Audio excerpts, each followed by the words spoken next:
नमस्कार. शंकराचार्य न्यासातर्फे देशभान या उपक्रमामध्ये तुम्हा सगळ्यांचं परत एकदा सहर्ष स्वागत. आपल्या सगळ्यांना माहिती आहे की देशभान हा उपक्रम आपण गेल्या काही महिन्यांपासून राबवतो आहोत आणि वेगवेगळ्या विषयांवरती चर्चासत्र किंवा अनेक व्याख्यानमालांचं आपण वेगवेगळ्या विषयांवरच्या व्याख्यानमालांचं आयोजन करत असतो. हे सगळं करत असताना आपला नेहमी उद्देश आणि धोरण असं असतं की सर्वसामान्यपणे न ऐकला गेलेला विषय आपल्यापर्यंत पोचवण्याचा अतिउच्च दर्जाच्या वक्त्यांकडनं आपण प्रयत्न करत असतो. असाच आजचा विषय आहे.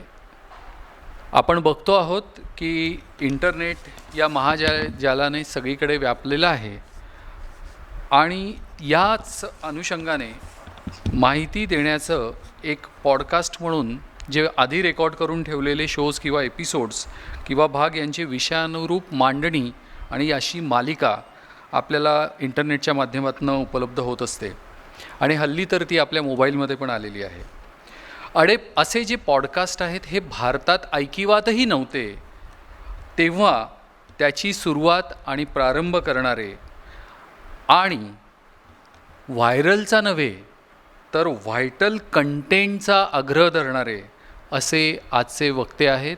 मी एकदा जोरदार टाळ्या वाजवून तुम्ही सगळ्यांनी त्यांचं स्वागत करावं अशी मी तुम्हाला विनंती करतो. श्री विनायक यांनी करमणूक आणि काल्पनिक गावगप्पांना थारा न देता आपलं पॉडकास्ट आणि माहिती ही ज्ञानासाठीचं पॉडकास्ट म्हणून प्रसिद्ध करण्यावरती भर दिलेला आहे.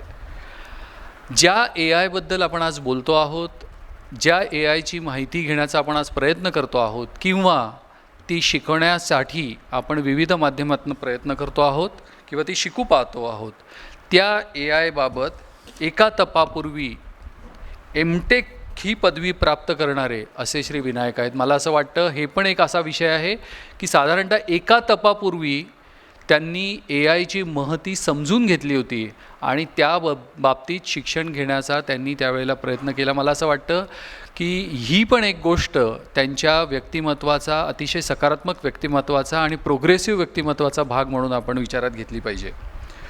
प्रख्यात ट्रेडेक्सच्या व्यासपीठावरून आपल्या संकल्पनेची मांडणी करण्याचं त्यांना आमंत्रण आणि संधी मिळालेली होती. थिंक बँक या यूट्यूब चॅनलचा दर्जा कायम राखत आपल्याला सगळ्यांना माहितीच आहे की 6.5 लाख सबस्क्रायबर्स आणि 15 कोटींपेक्षा जास्त व्ह्यूज त्यांना मिळवणाऱ्या विनायक यांचे व्याख्यान आपण आज सगळे ऐकणार आहोत. वेगवेगळ्या विषयांवरती जसं समाजकारण, राजकारण, साहित्य या विषयावरती शेकडो मुलाखती त्यांनी आत्तापर्यंत घेतल्या आहेत आणि आत्ताच आत गप्पा मारत असताना असं त्यांच्याकडनं कळलं आहे की साधारणतः महिन्यातनं 15 मुलाखती ते प्रदर्शित करत असतात. आम्ही उत्सुकतेने त्यांना हा प्रश्न विचारला की महिन्यात 15 मुलाखती वेगवेगळ्या विषयांवरती आणि अतिशय दर्जेदार पद्धतीने सादर करण्यासाठी त्यांना अजून एक काम करायला लागतं आहे, ते म्हणजे त्या 15 विषयांची माहिती संकलन आणि त्यासाठी आवश्यक असलेले वक्ते उपलब्ध करून देणं. अनेक पुरस्कार श्री विनायक यांना प्राप्त आहेत. विनायक यांची पुणे इथे कोथरूड येथे कार्यरत असलेलं कार्यालय हे ह्याची 30 जणांची टीम आहे. अनेक वृत्तपत्रांमध्ये लेखमालिका, अनेक ठिकाणी त्यांचे व्याख्यानं झालेले आहेत. आज आपल्या सगळ्यांमध्ये ते या आगळ्या वेगळ्या विषयावरती माहिती देण्यासाठी, व्याख्यान देण्यासाठी उपलब्ध आहेत. मी आपल्या न्यासाचे अध्यक्ष श्री आशिष कुलकर्णी यांना विनंती करतो की त्यांनी श्री विनायक यांचं स्वागत आणि सत्कार करावा.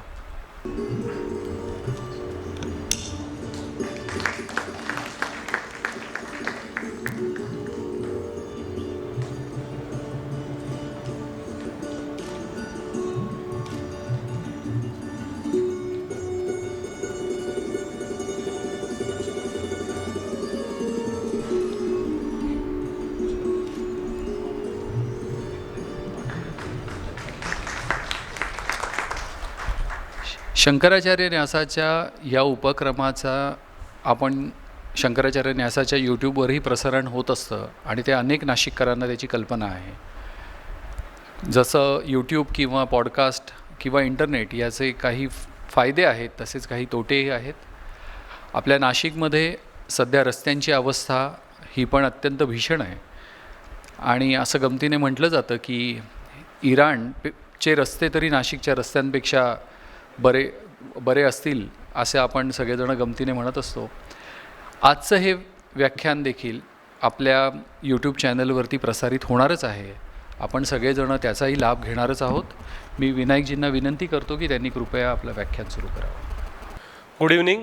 आणि तुम्ही सगळे इतक्या उन्हात आणि रस्त्यांच्या या परिस्थितीतही वीक डेला ऐकायला आला याचा फार मनापासून आनंद आहे. आणि एक दडपणही आहे इतक्या मोठ्या संस्थेमध्ये बोलायचं, सासूरवाडीच्या गावाला बोलायचं आणि प्रबुद्ध नागरिकांसमोर बोलायचं. त्यामुळं माझ्या डोक्यात आहे की मी 50 मिनटं ते 1 तास बोलीन. मला विषय दिलेला असा आहे की पॉडकास्टरच्या नजरेतून दिसणारं जग, त्याचे मी 2 भाग गृहीत धरलेत. एक पॉडकास्टरचं जग, त्याच्याबद्दल आता सर्व संयोजकांनीही प्रश्न विचारले, आणि पॉडकास्टरला कुठेही न जाता पण ऑफिसमध्ये इतक्या लोकांशी बोलून इतका वेळ बोलून ज्या जगाचं आकलन होतं ते जग. पहिल्या 20-25 मिनटामध्ये नक्की पॉडकास्टरचं जग काय असतं, मी त्याच्यात कसा आलो, असे जे कुतूहलाचे विषय आहेत त्याच्याबद्दल मी बोलीन. आणि नंतरच्या 25-30 मिनटामध्ये या सगळ्यांशी बोलताना जे जग मला दिसतं ते जग सांगायचा प्रयत्न करीन. असे साधारण 2 भाग आहेत. आणि जरी माझ्या मुलाखती तासाभरापेक्षा मोठ्या असल्या तरी मी तुम्हाला 1 तासाच्या वर 1 मिनिटही बोर करणार नाही याची आत्ताच खात्री देतो.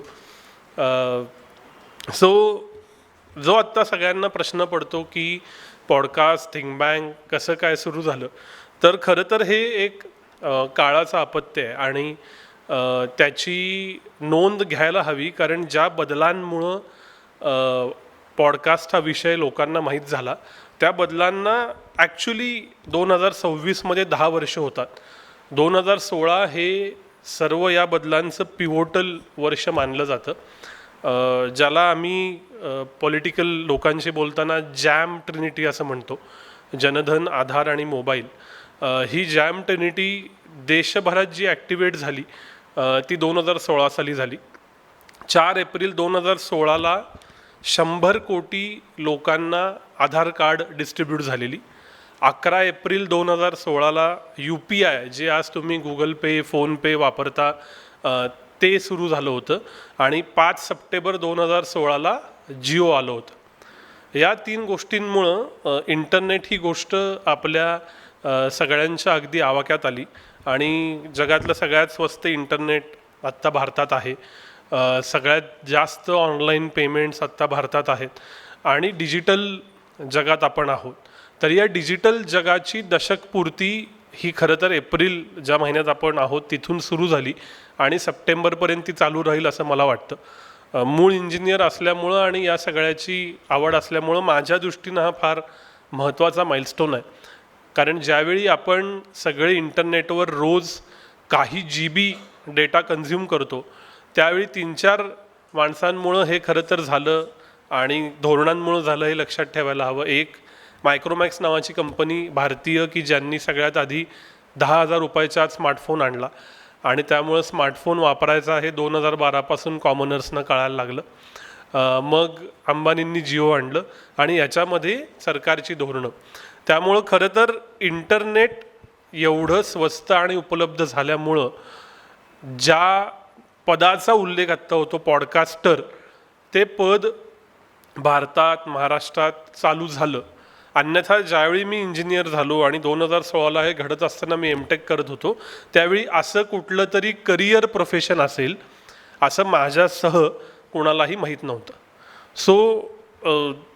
म्हणून मला हे सांगायचं आहे की योग्य वेळी योग्य ठिकाणी असणं वॉज द रिझन की ज्याच्यामुळं थिंक बँक चालू झालं. थिंक बँक चालू करायची फार कारणं अशी होती 2-3. एक की KIT कॉलेज कोल्हापूर जिथून मी इंजिनियर झालो तिथं आम्ही व्याख्यानमाला 2013 पासून अरेंज करतो. माझ्या सुदैवानं मी अजूनही त्यांचा सल्लागार. आता आमचं 13वं वर्ष आहे. येत्या नोव्हेंबरच्या पहिल्या रविवारी ती व्याख्यानमाला असेल आणि जास्तीत जास्त लोकांनी कोल्हापुरात येऊन चांगल्या मुलांसमोर बोलावं असा त्याचा उद्देश होता. सो तेव्हापासून लोकांशी बोलल्यानंतर फायदा होतो हे कुठंतरी सबकॉन्शियसमध्ये बसलेलं. त्याच्यानंतर 2014ला मी पुण्याला आलो. आधी 1 वर्ष कॉर्पोरेटमध्ये जॉब केला, 15 ते 17 एमटेक केलं आणि 17 नंतर व्यवसायात आलो. थिंक बँक आणि पॉडकास्टिंग हा माझा पूर्ण वेळ व्यवसाय नाही आणि पॉडकास्टिंगमध्ये तेवढे पैसे मिळत नाहीत, हा त्यातला अत्यंत महत्त्वाचा भाग. ते का ते मी पुढं सांगतो, कारण लोकांना असं वाटतं की खूप पैसे पॉडकास्टरना मिळतात, असं काही नसतं. सो 17 साली IT कंपनी चालू केली आणि पॅरलली त्यावेळी TV चॅनलवरती मी बोलायला जायचो डिबेट्समध्ये. तरुण बडबडणारा मुलगा कुठल्याही TV चॅनलला हवा असतो, कारण कंटेंटची भूक असते, 24 तास लाईव्ह दाखवायचं असतं. त्यामुळं कदाचित मला त्यावेळी संधी मिळायची. पण 2015 ते 17 या कालावधीत असं झालं, 15 ते 18 या कालावधीत, की TV वरच्या डिबेट हळूहळू बंद झाल्या. आधी त्या 9 वाजता होत्या, मग त्या 8 वाजता झाल्या, मग त्या 5 वाजता झाल्या नॉन प्राईम टाईमला आणि बंद झाल्या. आता आम्ही पुढारीत ज्यावेळी पुन्हा डिबेट चालू केली त्यावेळीसुद्धा आम्हाला 5 वाजताच करावी लागली नॉन प्राईम टाईमला, कारण मार्केट बदललं. या सगळ्या कालावधीत जे प्रमुख मुलाखतींचे शो होते, ग्रेट भेट निखिल वागळे सरांचा किंवा डॉक्टर उदय निरगुडकरांचा शो, हे सगळे शोही बंद पडले टप्प्याटप्प्यानं. आणि ही जी गॅप तयार झाली, या गॅपमध्ये थिंक बँक आपोआप विसावलं. सो मी चेष्टेत आमच्या सगळ्या TVतल्या सहकाऱ्यांना सांगतो की अरे, तुम्ही लोकांनी जे सोडून दिलं त्याच्यामुळं डिजिटलवर पॉडकास्ट आले आणि त्याच्यामुळे एक मोठा वर्ग डिजिटलकडे शिफ्ट झाला. So it is the opportunity which TV gave us in hand, हा एक भाग. त्यामुळं 2015, 16, 17 या कालावधीत ज्यावेळी डिबेट्सनं जायचो त्यावेळी असं वाटायचं की अरे, इथं बोलता येत नाही आहे आणि म्हणून पुरेसं बोलायला द्यायला हवं. सो आजकाल जी लोकं म्हणतात की तुम्ही पुरेसं बोलू देता लोकांना, त्याचं कारण हे आहे की मला पुरेसं बोलायला मिळायचं नाही आणि म्हणून त्याच्यातून खरं तर थिंक बँक चालू झालं. सो हा एक मुद्दा. मग काय करायचा असा प्रश्न आला. 2017 साली एका टेडेक्स नावाचा आमच्या दृष्टीनं अत्यंत मानाच्या प्लॅटफॉर्मवरती बोलायला त्यांनी बोलवलं सोशल मीडियाबद्दल. आणि त्याविषयी अभ्यास करताना असं लक्षात आलं की it's a supply side problem. आपण म्हणतो ना, रोज लोक वेळ वाया घालवत आहेत, इंस्टाग्रामवर वेळ वाया घालवत आहेत. त्यावेळी त्याचं वर्जन होतं की फेसबुकवर वेळ वाया घालवत आहेत. पण लोक वेळ वाया घालवतात इंटरनेटवर, असं मी गेले 12 वर्ष ऐकतोय. त्यामुळं मग काय करायचं, तर त्यावेळी टेडचे व्हिडिओ 1 बिलियन व्ह्यूज घेत होते इंग्लिशमधले. इतर काही व्हिडिओज यूट्यूबवरती चालत होते, इंटरनेट महाग असतानाही चालत होते. याचा अर्थ मराठीमध्ये चांगला कॉन्टेंट द्यायचा नाही आहे म्हणून लोक बघत नाही आहेत. It's a supply side problem असं आम्हाला वाटलं. आणि मग काय केलं पाहिजे, तर आपण चालू केलं पाहिजे. मग डिजिटल चॅनल चालू करायचा खर्च हा TV चॅनल चालू करायच्या 0.5% आहे, 0.5%. काहीच लागत नाही. एक ग्रीन स्क्रीन लागती, 2 कॅमेरे लागतात, 2 चांगले माईक लागतात आणि 5-6 लाखामध्ये, फार फार तर 10 लाखामध्ये तुम्ही चांगलं यूट्यूब चॅनल चालू करू शकता. सो मग यूट्यूब चॅनल चालू करायचं असं ठरवलं. आणि एक वाईट सवय मला तेव्हापासून आजपर्यंत आहे, ते म्हणजे कोणतीही आयडिया सुचली असेल तर त्याचं डोमेन नेम विकत घेऊन ठेवायचं. आणि हे 10वीपासून आहे. तर थिंक बँक हे डोमेन नेम 2013 साली घेऊन ठेवलेलं आणि दरवर्षी त्याचे ₹600 असेच भरत होतो. यूट्यूबवरती 2015 साली ते काढून ठेवलेलं. म्हणून तुम्ही आजही अति क्युरियोसिटीनं जर का अबाउटमध्ये गेलात तर चॅनल 23 फेब्रुवारी 2015ला चालू केले असं दिसतं. प्रत्यक्षात ते 31 जानेवारी 2019ला चालू केलं. सो या सगळ्यामुळे हे छान नाव मिळालं होतं. ते कुठून सुचलं मलाही माहीत नाही. थिंक बँक नाव होतं. आणि मग ह्या सगळ्याचा परिपाक म्हणून आम्ही जानेवारी 2019मध्ये थिंक बँक हे यूट्यूब चॅनल चालू केलं. त्याच्यात मी मुलाखत घ्यावी असं अजिबात ठरलं नव्हतं. मी मीडियात काम करावं असंही अजिबात ठरलं नव्हतं. आजही माझा प्रायमरी व्यवसाय हा स्ट्रॅटेजिक कन्सल्टन्सी आहे. वेदबीज टेक्नॉलॉजीज प्रायव्हेट लिमिटेड नावाची मी कंपनी चालवतो आणि त्याच्यामध्ये मीडिया आणि टेक्नॉलॉजी याच्या कॉन्व्हर्जन्समध्ये ज्या संस्था कंपन्या येतात त्यांना सल्ला देणं हे माझं काम आहे. पण झालं असं की इंजिनियर असल्यामुळं आपण फ्रुगल डिझाईन करतो. जर का हे चॅनल कोणतंही आर्थिक लोड न घेता किंवा कोणतंही ज्याला आपण म्हणूया की कॉमेडी, फिक्शन अशा वाटेला जायचं नसेल आणि आपल्याला हवं ते करायचं असेल तर ते कमीत कमी पैशात चालवलं पाहिजे असं डोक्यात होतं. कमीत कमी पैशात चालवायचं असेल तर कमीत कमी लोकांची टीम हवी, हा त्याचा दुसरा भाग, कारण त्यांचे पगार परवडले पाहिजेत. आणि कमीत कमी लोकांची टीम हवी असेल तर मग मालकानंच इंटरव्ह्यू घेतले पाहिजे, ती त्याची तिसरी गरज. सो मी गरजेपोटी झालेला इंटरव्ह्यूवर आहे, मी अजिबात बाय डिझाईन इंटरव्ह्यूवर नाही. आणि बाय ट्रेनिंग तर अजिबातच नाही. माझ्याकडे कुठलीच मीडियाची डिग्री नव्हती, म्हणून आत्ता सिम्बॉयसिसमध्ये मीडियाच्या PhDला रजिस्टर केले. 2 वर्ष झाली, 3 वर्ष झाली, ती पूर्ण करायची आहे. So there is no planning. आत्ता जे लोक विचारतात की अरे तुम्ही कसं प्लॅन करता, काय प्लॅन करता, कशा विचारानं थिंक बँक काढलं, जेन्युइन उत्तर जरी फार एक्साइटिंग नसलं तरी खरं आहे की यात काही प्लॅनिंग नव्हतं. It was an accident. फक्त काय करायचं नाही हे क्लिअर होतं. आम्ही 2019ला टीम म्हणून ज्यावेळी बसलो त्यावेळी एक PPT बनवली होती, ज्याला आम्ही DNA PPT म्हणतो. मला सांगायला आनंद वाटतो की 7 वर्षांना अजूनही आमची DNA PPT तीच आहे आणि त्या DNA PPTच्या बाहेर आम्ही जात नाही. त्याचं सोपं उदाहरण क्राफ्ट नावाचा शब्द असतो की कला ही क्राफ्ट असते कुठली तरी, म्हणून आम्ही क्राफ्ट शब्द आमच्या DNAत घेतला. आणि या क्राफ्टचं लॉजिक असं आहे की क्युरियस, रॅशनल, ॲक्युरेट, फ्रेश आणि ट्रस्टेड. या 5 शब्दांच्या पैकी जनरली 5, कमीत कमी 4 क्रायटेरिया जर का टिक मार्क होत असतील तरच त्या व्यक्तीची मुलाखत त्या विषयावर आम्ही थिंक बँकवर घेतो.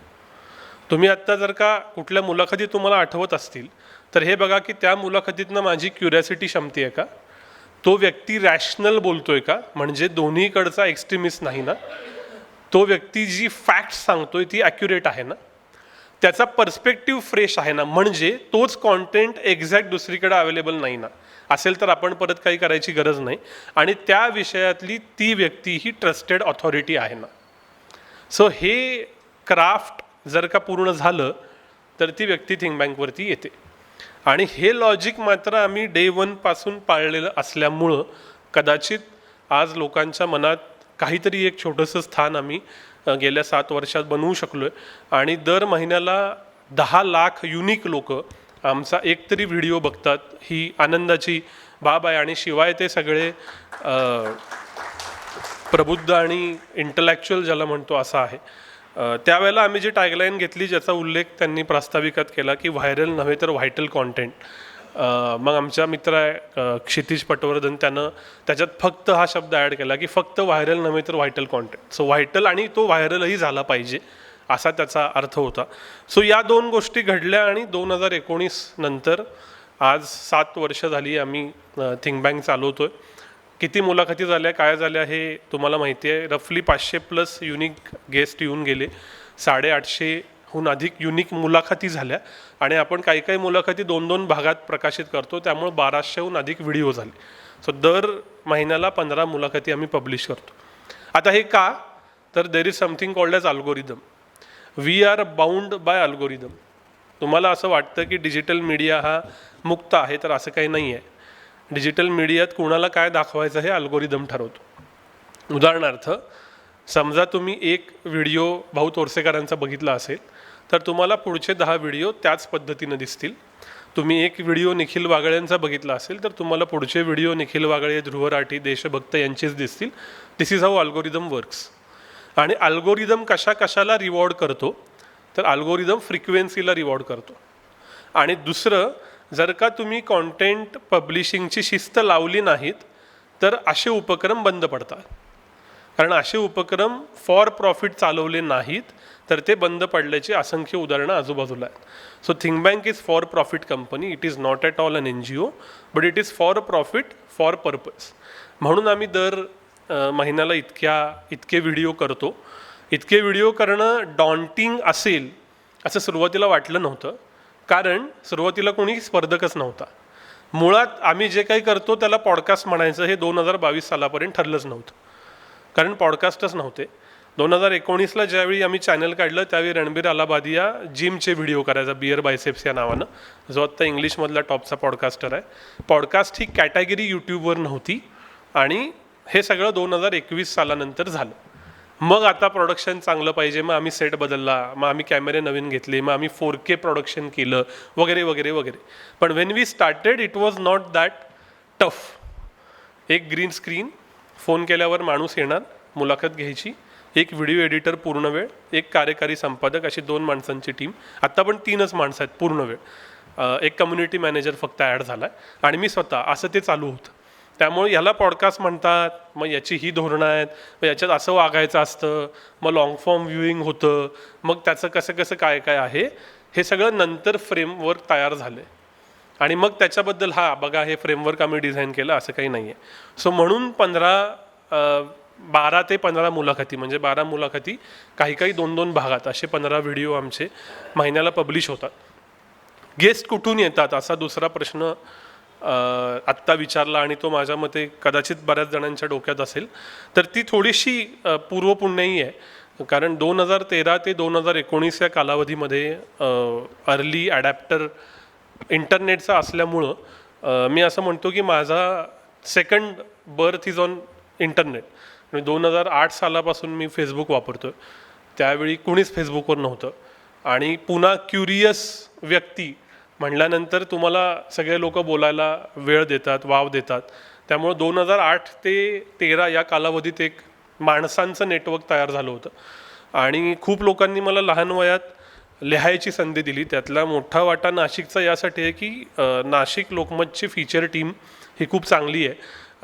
ऑक्सिजन दीपोत्सव ज्या बनवतात अपर्णा वेलणकर मॅडम, मेघना डोके मॅडम, त्यांनी मला 12 सालापासून 2 वर्ष कॉलम लिहायला दिला ऑक्सिजनमध्ये. साप्ताहिक साधनाचा त्यातला रोल महत्त्वाचा आहे विनोद शिरसाट सरांचा. मी 12वीत असताना पहिला लेख साप्ताहिक साधनात लिहिला होता.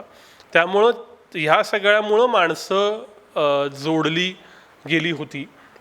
मग अभिज्ञान असेल KITचं, मग पुण्यात आल्यानंतर लोकांच्या भेटी असतील. सो 2019ला चॅनल काढताना एक लिस्ट काढलेली, ती अजूनही माझ्याकडे आहे, की ही 60 लोकं अशी आहेत की जी विनायकनं फोन केला आहे म्हणून एकदा 2 तास देतील. मग त्याचं काय होणार आहे, त्याचे फॉलोअर किती, त्याचे काय व्ह्यूज वगैरे, याचं काही ते विचार करणार नाहीत. तर या 60 लोकांचे 2 तास असा 100 ते 120 तासाचा कंटेंट आपल्याला मिळाला आणि यात आपण टिकलो तर टिकलो, नाहीतर कडी लावून घरी जायचं. तर सुदैवानं त्या 60 लोकांच्यात पहिली 1.5 वर्ष गेली आणि या 1.5 वर्षात 1-1.5 लाख फॉलोअर्स झाले, प्रचंड चांगले व्ह्यूज झाले आणि स्टोरीटेलसारखा सपोर्टर मिळाला. योगेश दशरथित आले असतील, मला माहीत नाही. आणि तर त्याच्यामुळं ती सगळी गाडी पुढं गेली. सो पहिल्यांदा असं झालं की या 60 माणसांनी वेळ दिला होता. त्यातली काही प्रमुख नावं अर्थातच तुम्हाला माहीत असणाऱ्या नावांपैकी गिरीश कुबेर होते, भाऊ तोरसेकर होते, अविनाश धर्माधिकारी होते. भाऊ तोरसेकर त्यावेळी पुढारीमध्ये अग्रलेख लिहायचे. मी प्रोफेशनली पुढारी ग्रुपचा कन्सल्टंट आहे, त्यामुळं त्यांच्याशी संपर्कात होतो. मग त्यांनी पहिल्यांदा व्हिडिओ थिंक बँकवर दिले. पहिले 1.5 वर्ष ते फक्त थिंक बँकवर बोलायचे. मग प्रतिपक्ष नावाचं चॅनल त्यांनी आम्ही एकत्र चर्चा करून मग काढलं आणि आता ते तुम्ही कदाचित बघत असाल. सो या सगळ्यांमुळं एक थिंक बँकला ओळख मिळाली. मला आठवतं पहिल्या वर्धापन दिनाला 1 वर्ष आणि 1 लाख फॉलोअर अशी एक्झॅक्ट होतं 31 जानेवारी 2020ला. मग कोविड आला आणि झूमचे पुन्हा टेक्नॉलॉजीचे अर्ली ॲडॅप्टर असल्यामुळं मला आठवतं 19 मार्च 2020ला आम्ही पहिला झूमचा इंटरव्ह्यू पब्लिश केला होता. लॉकडाऊन 23 मार्चला लागलं, पण 15-16 मार्चलाच मी कोल्हापूरला गेलेलो होतो. नंतरच्या वर्षभरात खूप पेव आलं मुलाखतींचं, त्याचा फायदा आम्हालाही झाला आणि थिंक बँकची ओळख अधिक वाढली. याचा दुसरा परिणाम असा झाला की 1 लाख ज्यावेळी तुमचे फॉलोअर होतात आणि एक विशिष्ट इमेज बनती, त्यावेळी मग वर्ड ऑफ माउथ होतं इंटलेक्च्युअल्समध्ये सुद्धा. मग ज्यावेळी आम्ही एखाद्या अननोन माणसाला फोन करतो की अरे तुम्ही याल का पॉडकास्टला, तेव्हा तो आधी त्या आमच्या प्लॅटफॉर्मवरती आलेल्या कोणाला तरी विचारतो की इथं जायचं का नाही जायचं. आणि आमच्या सुदैवानं आधीचे सगळे लोक चांगले बोलतात, त्यामुळं पुढचा व्यक्ती आपसूक येतो. आम्ही कोणालाही प्लॅटफॉर्मवर यायचे पैसे देत नाही आणि कुणाकडूनही प्लॅटफॉर्मवर यायचे पैसे घेत नाही, कारण पैसे घेणं हा ॲक्च्युली आजच्या पॉडकास्टर्सचा ऑफिशियल व्यवसाय, पण तो माझा नाही. याचं कारण दुसरा व्यवसाय. तर एक चहा किंवा फार फार तर जेवण दुपारची वेळ असेल तर जवळच्या हॉटेलमध्ये, इतक्यावरती आजवरचे 500च्या 500 गेस्ट एकही अपवाद न वगळता आलेले आहेत. याचा अर्थ वर्ड ऑफ माउथ चांगला असावं. सो त्याच्यामुळं मग लोकं मिळत गेली. मग गेस्ट निवडतो कसे, हा जो पुढचा प्रश्न आहे, याला एकमेव उत्तर आहे वाचन, वाचन आणि वाचन. पेपरमध्ये खूपदा लोकांनी लिहिलेलं असतं पण ते माहीत नसतात. मग पेपर वाचलेले असतात आपण, 5-6 महत्त्वाचे पेपर, मग त्यांचं नाव शोधणं, मग त्यांचं लिंक्डइन फेसबुक शोधणं किंवा त्या संपादकाला फोन लावून त्याचा नंबर घेणं डायरेक्ट. सुदैवानं सर्व पेपरमध्ये लिहिल्यामुळं तिथले फीचर एडिटर परिचित आहेत, तर ते आनंदानं फोन नंबर देतात. सो तो एक मार्ग असतो गेस्ट निवडायचा. दुसरा मार्ग असा असतो की अकॅडमिया, म्हणजे ज्यांचे कुठलेही वेस्टेड इंटरेस्ट नसतील त्या विषयाबद्दल, अशी लोकं म्हणजे अकॅडमियातली लोकं. मग वेगवेगळ्या कॉलेजेस आणि युनिव्हर्सिटीशी सतत बोलत राहायचं. त्याच्यात फ्लेम असेल, त्याच्यात पुणे विद्यापीठ असेल, त्याच्यात कोल्हापूर विद्यापीठ असेल, त्याच्यात मुंबई विद्यापीठ असेल, खाजगी विद्यापीठ असतील, MITचे काही गेस्ट आमच्याकडे खूप फ्रिक्वेंटली येतात. सो त्या माध्यमातूनही गेस्ट निवडता येतात. आणि काही वेळेला कुणीतरी रेफर करतं की अरे या विषयावर तू यांना बोलवलं पाहिजेस, या विषयावर तू यांना बोलवलं पाहिजेस. एकच गुण आमच्या सगळ्या टीममध्ये आहे माझ्यासकट, हे मी हंबली नमूद करायला हवं, की आम्ही फॉलोअप घ्यायला काय लाजत नाही आणि कमी पडत नाही. सो 1.5-2 वर्ष कित्येक गेस्टचे आम्ही फॉलोअप घेतो.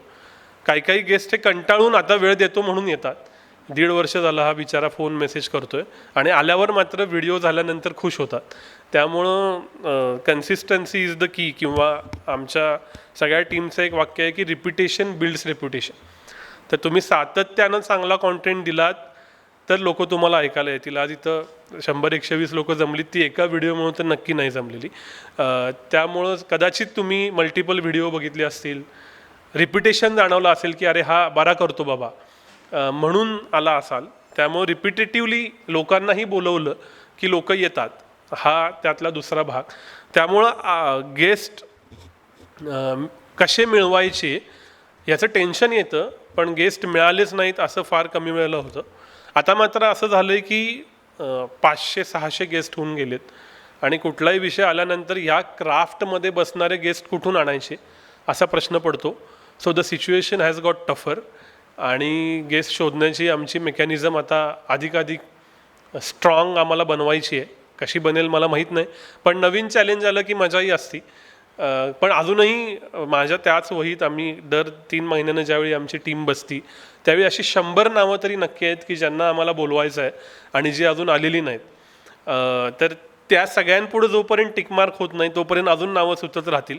त्यामुळे पुढची 2-3 वर्ष तरी थिंक बँकला काही अडचण नाही असं या क्षणी तरी मला वाटतं. सो हा झाला गेस्टचा भाग. आणि या सगळ्यात खूप इंटरेस्टिंग अनुभव येतात. आम्ही असं म्हणतो की 3 Tवरती आमचा व्यवसाय चालतो. कारण याच्याबद्दल लोकांच्या मनात प्रश्न असतील की कित्येकदा आम्ही प्रक्षोभक टायटल देतो, कित्येकदा आमचं टायटल आणि आमचा कंटेंट याच्यात फार जास्त संबंध असेल असं नसतं. याचं कारण ती आमच्या व्यवसायाची गरज आहे. We have to please algorithm to reach more and more people. आणि तुम्हाला 2च सेकंद असतात एखादा व्हिडिओ चूज करायला. उदाहरणार्थ हा फोन तुमच्या हातात आहे, आता टी व्हीवर बघतात ती गोष्ट वेगळी, 25% लोक आमचे टी व्हीवर बघतात. तुम्ही असं स्क्रोल करता आणि स्क्रोल करता करता एक थंबनेल दिसतं, त्याच्यावर क्लिक करता. So the decision time to choose our video to watch is रफली लेस दॅन 2 seconds. तर या 2 सेकंदामध्ये तुमच्या डोक्याला स्टिम्युलस जाऊन तुम्हाला हा व्हिडिओवर क्लिक करायला भाग पाडणं हे आमचं काम आहे. आणि फक्त चांगला व्हिडिओ करून उपयोग होत नाही. जर का तुम्हाला चांगला व्हिडिओ अधिकाधिक लोकांपर्यंत पोचवायचा असेल तर या गिमिक्स कराव्या लागतात. तर या गिमिकला आम्ही आमच्या भाषेत 3 Tचा व्यवसाय असं म्हणतो. टायमिंग, टायटल आणि टॅग. यातलं टायमिंग काय, तर त्या विषयाबद्दल लोकांना सर्वाधिक क्युरियोसिटी असेल त्यावेळेला व्हिडिओ पब्लिश करा. उदाहरणार्थ गेले 3 दिवस खूप ऊन आहे आणि काल आमचा व्हिडिओ पब्लिश झाला आहे की उन्हाळ्यात काय करायचं. हाच व्हिडिओ मी अजून 4 दिवसानं टाकला आणि समजा एक वळीवाचा पाऊस येऊन गेला तर हा व्हिडिओ लोक बघणार नाही. विशेषतः ज्या वेळेला युद्ध घडतं, मी त्याच्याबद्दल बोलीन, युद्ध ही थीम आहे गेल्या 6 वर्षात कॉमन राहिलेली थिंक बँकमध्ये. तर खेमेनी गेल्याच्या दुसऱ्या दिवशी आम्ही संकल्पाचा व्हिडिओ पब्लिश केला होता, कारण त्या दिवशी पीक इंटरेस्ट होता म्हणून तो 1.5 लाख लोकांनी बघितला. सो टायमिंग साधावं लागतं की व्हिडिओ कधी पब्लिश होतोय. मग येतं टायटल. कित्येक चांगले व्हिडिओ आम्ही चांगलं टायटल देऊ शकलेलो नाहीत म्हणून पोचलेले नाहीत. आणि कित्येक व्हिडिओ जे आम्हाला वाटतात की आज मजा नाही आया, ते 4-4, 5-5, 10-10 लाख व्ह्यूजना गेलेले आहेत, कारण त्याचं टायटल जमलं. Because people click based on title. त्यांना कंटाळा येईपर्यंत ते 5-6 मिनटं बघतात. मग यूट्यूबला असं वाटतं की हा व्हिडिओ चालतोय आणि मग ते अधिकाधिक लोकांना ते रेकमेंड करतात आणि व्हिडिओ व्हायरल होतो. आणि तिसरी जी टेक्निकल गिमिक आहे त्याला मी टॅग्स म्हणतो, जे SEO साठी असतं. लोक काय सर्च करतायत त्याच्यात ते जावं वगैरे वगैरे वगैरे. सो टायमिंग, टायटल आणि टॅग या 3च्या व्यवसायातनं पॉडकास्ट पुढं जातो. आणि हे ज्या ज्या वेळेला जमतं त्या त्या वेळेला व्हिडिओ चालतात. ज्या ज्या वेळेला जमत नाही यातलं काहीही, म्हणजे इंटरव्ह्यू चांगला होणं ही तर बेसिक प्री रिक्विजिट आहेच, पण त्याच्या पुढं जाऊन हे 3ही जमायला लागतं. आणि हे 4ही जमलं तर व्हिडिओ पुढं जातो, अदरवाईज नाही जात. आणि आम्हालाही अनलर्न आणि रिलर्न करावं लागतं की लोकांना काय हवं आहे. पहिले 3-3.5 वर्ष आमच्याकडं हेल्थ, रिलेशनशिप यातले विषयच नव्हते. आम्ही सहज अनुरूपच्या कनिटकर मॅडमना बोलवलं. अजिबात अशी अपेक्षा नव्हती की हा व्हिडिओ चालेल. 25,000 लोकांनी बघितला, बास झालं. तो 13 लाख लोकांनी बघितला. मग लक्षात आलं की अरे हा व्हिडिओ हवा आहे. आता तर हेच चालतं हे लक्षात आलं की एका लग्नाची कितीही गोष्ट करा, ते नाटकातही चालतं, ते सिनेमातही चालतं आणि ते सगळ्या पॉडकास्टवरती चालतं. असंच फिटनेसचं होतं. प्रणिता अशोक मॅडमबद्दल प्रणव सखदेव नावाच्या लेखक मित्रानं लिहिली होती पोस्ट. पुन्हा रेफरल की अरे प्रणव चांगला माणूस आहे, त्यांना काहीतरी केलं मग त्यांना भेटलं पाहिजे. मग त्यांना भेटलो, त्यांची मुलाखत केली. अजिबात असं वाटलं नव्हतं की लाख लोकांच्या वर बघतील. ती 1.5 मिलियन लोकांनी बघितली, 15 लाख लोकांनी बघितली. सो आम्ही लर्न केलं की लोकांना हवे असणारे विषय हे पॉलिटिक्स आणि इकॉनॉमिक्सच्याही पुढचे हे असू शकतात. मग आता क्लिअर झालं की 3F लोकांना फार आवडतात आणि ते लोकांच्या महत्त्वाचे: finance, fitness and family. So मग यातलं काही ना काहीतरी देत राहिलं पाहिजे याची आम्ही काळजी घेतो. आणि हे तुम्हाला त्या पॅटर्नमध्ये दिसत राहील. तुम्ही थोडंसं जर का थिंक बँक स्क्रोल केलं तर महिन्यातनं 2 विषय तरी या 3पैकी कुठल्या तरी 2 मुद्द्यांवर असतात. म्हणजे उन्हाच्या आधीचा कर्जमुक्तीवर होता, त्याच्या आधी फिटनेसवरती होता. आता पुढच्या आठवड्यात एक व्हिडिओ 8 मेला फिटनेसवरचा येणार आहे. मग मध्येच relationship, family, mid career stress या सगळ्यावरती असतं. सो हे सगळं आम्ही शिकत जातो. So it's process of unlearning and learning की हे चालते आणि हे नाही. आणि काही काही ॲडव्हान्टेजेस हे मी पत्रकार नसण्याचे आहेत. एकतर मी IT वाला आहे, त्यामुळे IT वाल्यांबद्दल जास्त अटॅचमेंट आहे. लोक म्हणतात फक्त IT बद्दलचे व्हिडिओ करता, असं नाही आहे. पण आता तुमचा भोवताल तो असेल तर त्याच्याबद्दलचे प्रश्न तुम्ही विचारणारच ना. आणि ती माझी मर्यादा पण आहे. मी शहरी आहे, मी अजिबात कुठल्याही गावात वाढलेलो नाही, त्यामुळे मला ग्रामीण भारत, महाराष्ट्र अजिबात कळत नाही. मी ढ आहे त्याच्या. मग मी शेतीबद्दल नाही करू शकणार. मला स्वतःला क्राईम वगैरे विषय आवडत नाहीत, त्यामुळे त्याच्याबद्दल तुम्ही एकही व्हिडिओ थिंक बँकवर बघणार नाही. डिस्पाईट असे व्हिडिओ खूप चालतात. आणि मला मेडिकलबद्दल एका लिमिटनंतर कळत नाही, त्यामुळे मी खूप बाळबोध प्रश्न विचारतो. त्यामुळे मेडिकलचे डिटेल व्हिडिओही तुम्हाला कधीच थिंक बँकवर दिसणार नाहीत, because that is my limitation. So आपली चौकड आहे बाबा की आपल्याला IT, इंजिनिअरिंग हे आवडतं, जमतं, मग पॉलिटिक्स, इकॉनॉमिक्स, सोशल. सो असे विषय ठरतात. प्रश्न कसे काढता असा एक प्रश्न मगाशी आला, तर खरं खरं सांगायचं तर नाही माहिती कसे काढतो. बेसिक वाचतो, लोकांशी बोलतो आणि किंबहुना काहीच माहीत नसल्यामुळं जे लोकांना हवे असतात ते प्रश्न येतात असं वाटतं, कारण लोकांनाही काहीच माहीत नसतं. त्यामुळं कुठलंच ट्रेनिंग नाही, हा सर्वात मोठा थिंक बँक चालवणाऱ्या टीमचा ॲडव्हान्टेज आहे. आमच्या अख्ख्या टीममध्ये एकही माणूस असा नाही की जो जर्नलिझम प्रोफेशनली शिकलेला आहे.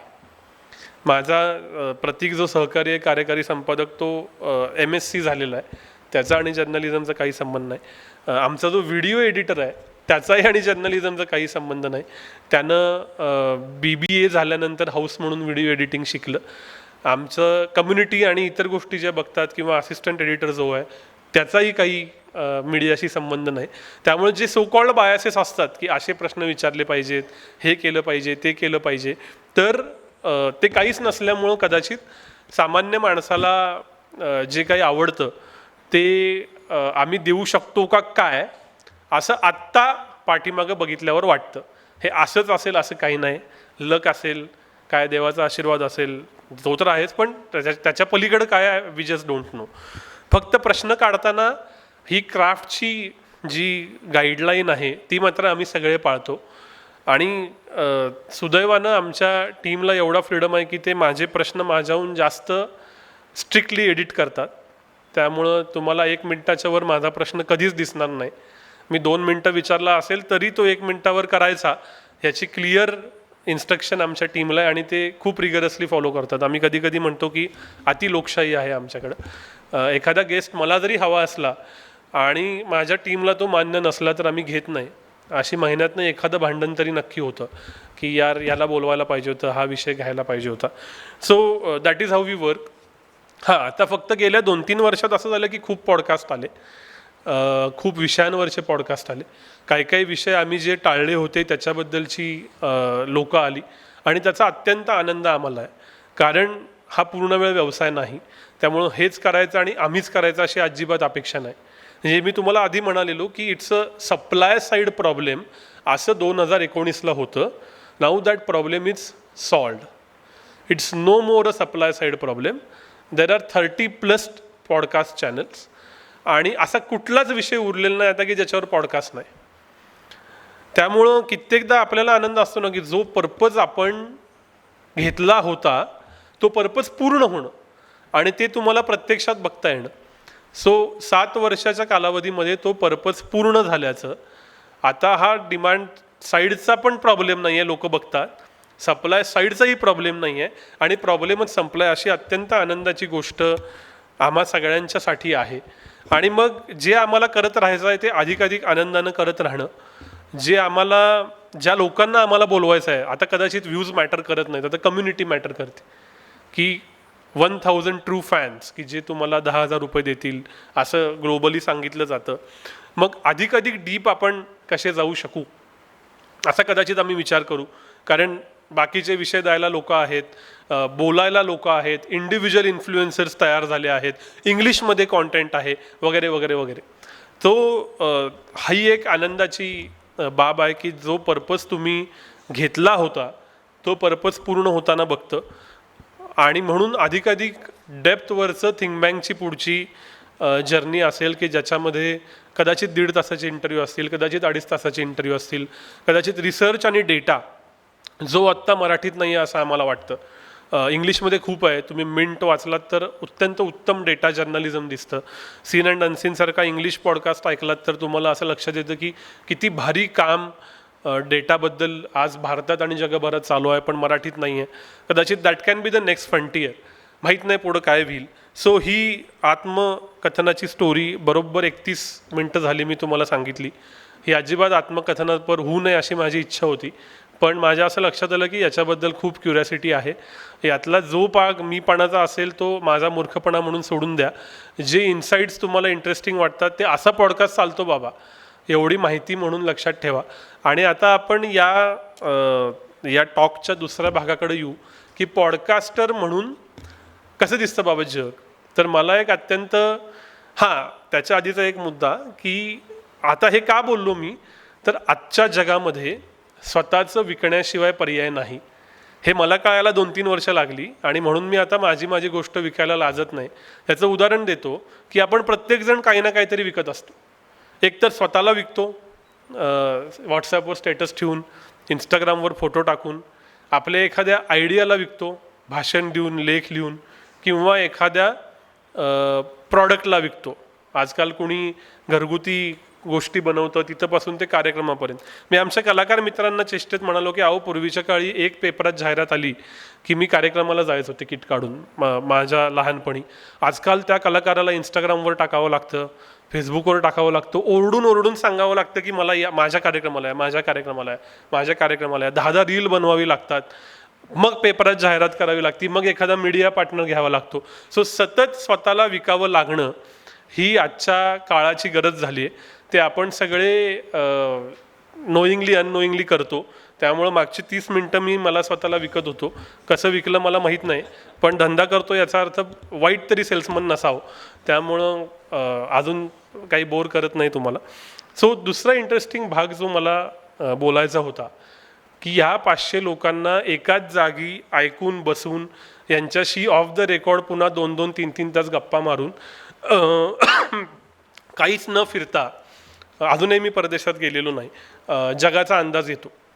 तर आता हा जो भाग 2 आहे याच्यामध्ये पॉडकास्टरच्या नजरेतून जग कसं दिसतं ते मी तुम्हाला सांगणार आहे. हा विषय आल्यानंतर मी काही दिवस विचार करत होतो, थिंक बँकचे सगळे व्हिडिओ स्क्रोल करत होतो आणि आम्हाला काही पॅटर्न सापडले. डेटा सायन्समधल्या माणसाला पॅटर्न रेकग्निशन ही फार आवडीची गोष्ट असते. तर त्या पॅटर्नमधून जे सापडले ते गोष्टी तुम्हाला सांगतो. पहिली गोष्ट अशी की जग वेगानं बदलतं हे मिथ आहे असं आमच्या लक्षात आलं. लोक म्हणतात की फार फास्ट होते सगळं, फार फास्ट होते सगळं. कुठं फास्ट होतंय? तुम्ही स्मार्टफोन पहिला कधी वापरलात? 12-13 वर्ष झाली. सो 13 वर्षामध्ये स्मार्टफोन या एंटिटीत काही फरक पडला आहे का फंक्शनॅलिटीमध्ये? आयफोनचं नवीन व्हर्जन आलं, तुम्ही घेतला असेल. सॅमसंगचा फोल्ड आला, मी हौशेनं घेतला, मला गाडीत वाचायला मिळतं म्हणून. पण smartphone as a function is same. T V बघताय, असंच गेल्या 10 वर्षात स्मार्ट टी व्ही आला. आधी MIचा आला, मग आणि कुणाचा आला, मग सॅमसंगचा आला, इव्हेंच्युअली तुमच्या घरामध्ये कदाचित स्मार्ट टी व्ही आला असेल. 10 वर्ष झाली त्याला. स्मार्ट टी व्ही भारतात वापरायला लागून 10 ते 12 वर्ष झाली. कुठं काय फास्ट आहे? फास्ट म्हणजे आपण काय म्हणतो, जग इतकं बदलतंय, दरवर्षी वेगळं, दर 6 महिन्याला वेगळं, दर 18 महिन्याला वेगळं. 7 वर्ष झाली तुम्ही थिंक बँक बघताय. 10 वर्षांचा भाडीपाचा वाढदिवस गेल्याच महिन्यात झाला. याचा अर्थ 10 वर्ष तुम्ही डिजिटल कॉन्टेंट बघताय. सो 10 वर्ष मिनिमम एखादी गोष्ट एस्टॅब्लिश व्हायला आणि टिकायला लागतो भारतात आणि इव्हन जगात सुद्धा. तुम्ही ट्विटरचं जर का बघितलं तर 16 वर्षापूर्वी लोकांची ट्विटरवरची अकाउंट आहेत आणि ते 15th and 16th anniversary of Twitter चालू करतात. म्हणजे 15 वर्ष आम्ही ट्विटरच वापरतोय. त्याचं नाव बदलू दे, ते इलॉन मस्कनं घेऊ दे, त्याचं X होऊ दे नाहीतर Y होऊ दे, मूळ काय तर ट्विट करायचं. किती वर्ष करतोय? 15 वर्ष. फेसबुकवरच्या माझ्या अकाउंटला बरोबर 17 वर्ष झाली, 17 years. ॲमेझॉन 2000च्या .com बूमच्या आधीपासून आहे. फ्लिपकार्टवरनं पहिलं पुस्तक मी 2010 साली मागवलं होतं, चेतन भगतचं. काय बदललं? सो मुळात गोष्टी फार वेगानं बदलत आहेत का याच्याबद्दल माझ्या मनात प्रश्न आहे. हा अँटिथिसिस वाटेल कदाचित, पण लोकांशी बोलल्यावर हे जाणवतं की बॉस नाही, ज्या जग बदलणाऱ्या गोष्टी आहेत त्या एस्टॅब्लिश व्हायलाच 10 वर्ष लागतात आणि 25 वर्ष तरी त्या राहतात तशा. आणि ॲनालिसिस असं सांगतो की या सर्व कंपन्या ज्यांनी जग बदललं यांनी पुढच्या 10 वर्षात जो रेव्हेन्यू मिळवला आहे, जी व्हॅल्यू कमावली आहे, ती पहिल्या 10 वर्षाच्या कमीत कमी 10 पट आहे. May that be Microsoft, may that be Apple, may that be Alphabet, may that be Meta और may that be anything. So या सगळ्या लोकांशी बोलल्यावर आणि स्वतः विचार केल्यावर असं जाणवतं की अरे जग काही फार वेगानं बदलत नाही. पण याचा काउंटर थिसिस असा की जेव्हा ते बदलतं तेव्हा ते खूप लाँग लास्टिंग बदलतं. आणि असा एक बदल जो गेले 7 वर्ष आम्ही ट्रॅक करत आलो consistently, that is AI. AI हा अजिबात मला बबल वाटत नाही. AI खरं तर खूप आधीपासून उपलब्ध आहे. जे आज ChatGPT करतं ते IBM वॉटसन 2015 साली करायचं. त्याच्यावरती माझा MTechचा प्रोजेक्ट आहे तेव्हाचा, फक्त तेव्हा ते खूप महाग होतं. So ChatGPT made it free. So मुद्दा असा की हा जो AIचा बदल आला, ज्याला ChatGPT, जेमिनी, तत्सम काय, क्लॉड, ग्रॉक, जी काही नावं आहेत, ब्रँड्स आहेत, हा परमनंट होणारा बदल आहे. याचं कारण असं की पहिल्यांदा आपण गुगलवरती जायचो, ते आता आपण ChatGPT किंवा जेमिनीवरती जातो. हा बिहेवियरल शिफ्ट आला गेल्या 3 वर्षात. अजून 3 वर्षात तो गल्लोगल्ली कोपऱ्यात पोहोचेल आणि पुढचे 10-15 वर्ष तो राहील. So AI is here to stay. आता मग AI बद्दल माझ्या माहितीप्रमाणे थिंक बँकवरती 27 ते 28 मुलाखती. अगदी सदानंद मोरे सरांचे, जिथं ते म्हणतात की रिव्हर्स रिझर्वेशन लावावं लागेल. AI सायंटिस्टची आहे, अमेरिकेतल्या AI एक्सपर्टची आहे, भूषण केळकरांची आहे. पण या सगळ्याचा क्रक्स काढायचा ठरवला, कारण 27 मुलाखती बघायला तुम्हाला वेळ नाही. आणि जर का मी इथं आलो आहे तर त्या 27 मुलाखती बघायचे तरी मी तुमचं टाळू शकतो. तर काय 3-4 टेकअवेज आहेत. तर असं वाटतं की knowledge economy to skill economy असा बदल झालेला आहे. पूर्वी ज्याच्याकडं जास्त नॉलेज होतं त्याला पैसे मिळायचे, मग ते IT मध्ये असेल, मग ते नॉलेज इंडस्ट्रीमध्ये असेल. आता नॉलेज युटिलिटी झालं. आता नॉलेज ChatGPTवर मिळतं. पण त्या नॉलेजचं पुढं काय करायचं हे स्किल आहे हे मिळत नाही. सो ज्यांच्याकडं जे कुठलं स्किल आहे ते स्किलवाली लोक येथून पुढं एकदम बूममध्ये असणार आहेत. मग समजा माझ्याकडं प्रश्न विचारायचं स्किल आहे, तर स्किल म्हणजे काय, तर जे इतरांना टफ वाटतं आणि तुम्हाला गेम वाटतं. सो तुम्ही इतर सगळ्यांनी मला प्रश्न विचारलात की तुम्हाला प्रश्न कसे सुचतात, म्हणजे याचा अर्थ तुम्हाला ते अवघड वाटत असावं, पण मला त्याचं उत्तरच माहीत नाही इतकं समजा ते माझ्याकडं नॅचरली असेल तर इट्स माय स्किल. मग प्रश्न विचारणं या स्किलचा मला कुठं कुठं वापर करता येईल तिथं मी पैसे कमावतो. उदाहरणार्थ कन्सल्टन्सी, मालकांना CEOजना योग्य प्रश्न विचारणे आणि त्यांचं त्यांनाच उत्तर मिळवून देणे याचे मी पैसे घेतो. आणि अशी स्किल सगळीकडे लागणार. उदाहरणार्थ अर्बन कंपनी नावाचं नाव ऐकलं असेल तुम्ही, ऐकलं आहे का? हां. सो अर्बन कंपनी आहे, स्नॅबिट आहे, उबर आहे, ओला आहे. यातल्या अर्बन कंपनीचा IPO झाला, म्हणजे शेअर मार्केटवरती ती कंपनी लिस्ट झाली आणि त्यावेळी तिथली लोक ॲव्हरेज किती रुपये कमावतात ते आलं, तो आकडा 28,000 होता. आणि अनफॉर्च्युनेट गोष्ट अशी आहे की माझ्या टेक्नॉलॉजी विंगमध्ये जी माणसं जॉईन होतात BE किंवा MTech झाल्यावर त्यांचं ॲव्हरेज सॅलरी 15,000 रुपये. कारण इतका ओव्हर सप्लाय आहे की खरंच मला दुसरा माणूस अवेलेबल आहे. आणि कोडिंग आजकाल क्लॉड करतं. मला परवा एक कोड लिहायचा होता माझ्या कन्सल्टन्सी प्रोजेक्टला एका पॉलिटिकल कामासाठी. पूर्वी तो कोड मी माझ्या टीमकडे द्यायचो. मला यावेळी लक्षात आलं की जेवढा वेळ मी त्यांना एक्सप्लेन करायला घालवतोय तेवढ्या वेळात माझा कोड लिहून होईल. मी प्रॉम्प्ट दिले AIला आणि उत्तर मिळालं. तो कोड 90% बरोबर होता. अजून 15 मिनटं घालवली, तो प्रॉम्प्ट नीट केला आणि मला माझा कोड तयार झाला. त्या क्षणी असं लक्षात आलं मला की कोडरच लागणार नाही. त्यामुळे कोडर लागणार नाहीत हे सत्य आहे, पण कोण लागणार आहेत, तर स्किलवाली लोक लागणार आहेत. सो आपल्या अवतीभोवती कोणी मित्र असतील, कोणी बहीण भाऊ असतील, कोणी मुलं असतील तुमची, तर त्याला काय स्किल येतं किंवा काय स्किल आवडतं हे शोधायला हवं. आणि त्याचा रूल सिम्पल आहे की for others it looks like work, but for you it's play, that is skill. तर त्यामुळं knowledge economy to skill economy हा एक AI मधला बदल आहे असं दिसतं. दुसरा असा आहे की पुन्हा हा अँटिथिसिस आहे, physical is future not digital. का बरं? डिजिटल ही युटिलिटी झाल्यामुळं आता डिजिटलचं फ्युचर नाही. मी ज्यावेळी पॉडकास्ट काढला तेव्हा मी एवढा विचार केला. मी सांगतो की बघा मला अल्गोरिदमही कळत होता, मला मुलाखत घेणंही कळत होतं, म्हणून मी चाललो. आता यातली काहीच गरज नाही.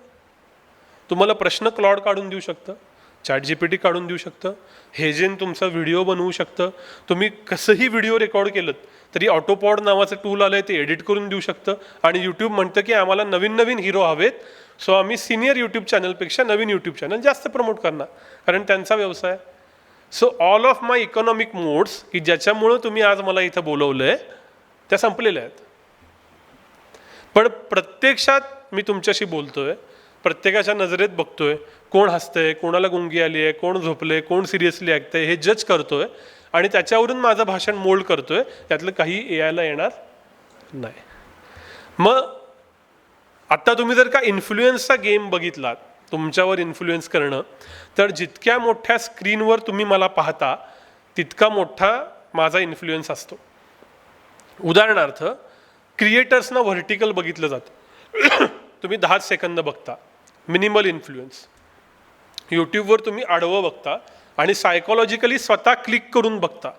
So you choose to watch me, you choose to give your time to me, and time is more precious than money. म्हणून कदाचित माझी व्हॅल्यू जास्त आहे.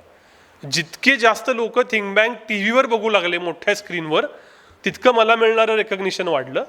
आणि यातलं काही न करता मी एका सिनेमात 1 सेकंद दिसलो तर त्याचंही रेकग्निशन मिळालं. सो जितक्या मोठ्या स्क्रीनवर तुम्ही दिसता तितका इन्फ्लुएन्स वाढतो. पण त्याचा इपिटोम काय आहे, तर आज फुकट असलं तरी 130 ते 140 लोक मला वीकडेला ऐकायला येतात, हे माझा इन्फ्लुएन्स दाखवतं. आणि मग मी तुमच्या मनात काय पेरतो हे माझं स्किल आहे. सो फिजिकल गोष्टींची किंमत वाढली आहे. म्हणून तुम्ही बघाल तर इव्हेंट्स वाढल्या, नाटकं खूप चालत आहेत, गाण्याचे कार्यक्रम खूप चालत आहेत, महोत्सवांवर महोत्सव आहेत. पुण्यात तर आता असं झालं की हॉलच मिळत नाहीत 4-4 महिने. या क्षणी मला कोथरूडमध्ये जिथं माझं ऑफिस आहे तिथं ऑगस्ट महिन्यापर्यंतचा एकही हॉल उपलब्ध नाही. आणि हेच फिजिकल इतर सगळ्या बाबतीत आहे. AI तुमच्या घरातलं प्लंबिंग काम करू शकणार नाही. जरी त्यानं फोटो काढून ॲनालिसिस करून दिला तरी, IKEAनं कितीही सांगितलं तरी चांगल्या सुताराला ज्या पद्धतीनं तुमचं टेबल लावता येईल ते आपल्याला लावता येणार नाही. So all physical skills will be in more demand, हे तर क्लिअर कट दिसतंय. त्यामुळं ही एक थेरी आम्ही सांगतो की फिजिकल इज फ्युचर. पण एक मोठा प्रश्न आहे ज्याचं उत्तर मला मिळालेलं नाही, हे मी तुम्हाला प्रश्न म्हणून डोक्यात सोडून देतो आणि AIच्या पुढच्या मुद्द्याकडे येतो. ते म्हणजे रिकाम्या मेंदूचं काय करायचं. आम्ही गेल्या द इन्साईट नावाचा एक दिवाळी अंक मी प्रकाशित करतो, आमचे मित्र सचिन परब त्याचे संपादक आहेत. आम्ही दरवर्षी एप्रिलमध्ये विषय काढायला बसतो. आत्ताही बसलेलो गेल्या आठवड्यात पुढच्या अंकासाठी. तर त्यावेळेला आम्हाला असा प्रश्न पडला गेल्या वर्षी की सगळी कामं इझिली होत आहेत आणि जी लोक रिकामी आहेत त्यांच्या हाताला काम नाही. आत्ता मी जिथून इंजिनिअरिंग झालो त्यांच्या BOSवर मी म्हणून ते डेटा मला पाठवतात. तर 200 जणांच्या कॉम सायन्सच्या बॅचपैकी जी बॅच आत्ता संपती आहे 30च जणांकडे ऑफर लेटर आहे. And I have not seen this वर्स सिच्युएशन एव्हर प्रायर. आणि हे सगळीकडे कॉमन आहे. मग मी अजून 10 कॉलेजला फोन लावून विचारलं, मग ह्या लोकांनी काय करायचं. बरं, ह्या लोकांनी काय करणं सोडा, यांचा मेंदू रिकामा आहे त्याचं काय करायचं. तर एका बाजूला ही कशी सिच्युएशन आहे बघा की आत्ता विचार करण्याला सर्वाधिक किंमत आहे. याचं कारण असं की जरी कोडिंग गेलं असलं तरी ज्याचा मी मगाशी उल्लेख केला प्रॉम्प्ट इंजिनिअरिंग. प्रॉम्प्ट इंजिनिअरिंग म्हणजे सोप्या भाषेत काय तर प्रश्न विचारणं, चांगले प्रश्न विचारणं ही एकमेव क्वालिफिकेशन येथून पुढं बऱ्याच जॉबमध्ये राहणार आहे. आता प्रश्न विचारायला विचार केला पाहिजे म्हणून आम्ही एक व्हिडिओ केलेला की coding is gone but thinking is on. So विचार करण्याला किंमत आहे, पण मग त्या किती विचार करणार, त्याला कोण शिकवणार. माझ्या डिग्रीपर्यंत MTech पर्यंतच्या कोर्सवर्कमध्ये हाऊ टू थिंक हा विषयच अभ्यासाला नव्हता. मग फर्स्ट प्रिन्सिपल्स थिंकिंग म्हणजे काय, गेम थेरी म्हणजे काय, सेकंड ऑर्डर प्रिन्सिपल्स म्हणजे काय, वॉरन बफे शेअर होल्डर्सना लेटर लिहितो त्याच्यात कुठल्या मेंटल मॉडेल्सबद्दल बोलतो, काहीच मी शिकलेलं नाही. सो कसं विचार करायचं हे आपल्याला ऑफिशियली शिकवलंच जात नाही आणि ज्याची सर्वाधिक डिमांड आहे. त्याच्यामुळं आत्ता जे रिकामे मेंदू आहेत त्याचं काय करायचं. मग त्याला आम्ही स्लॉप म्हणतो. स्लॉप दर 3 सेकंदानं व्हिडिओ बदलत राहणं. आम्हाला पण पहिले 3 वर्ष मी इंस्टाग्रामवर नव्हतो, कारण माझं असं म्हणणं होतं, मी रिजिड होतो थोडासा की लोकांनी मला क्लिक करून बघावं म्हणजे जास्त अटेन्शन मला मिळेल यूट्यूबवरती. पण एक दिवस यूट्यूबच म्हटलं की शॉर्ट कर, नाहीतर आम्ही तुझा आडवाच व्हिडिओ प्रमोट करणार नाही. मग मी व्हिडिओ उभे टाकायला लागलो. मग इंस्टाग्रामवर का टाकू नयेत म्हणून इंस्टाग्रामवर टाकायला लागलो.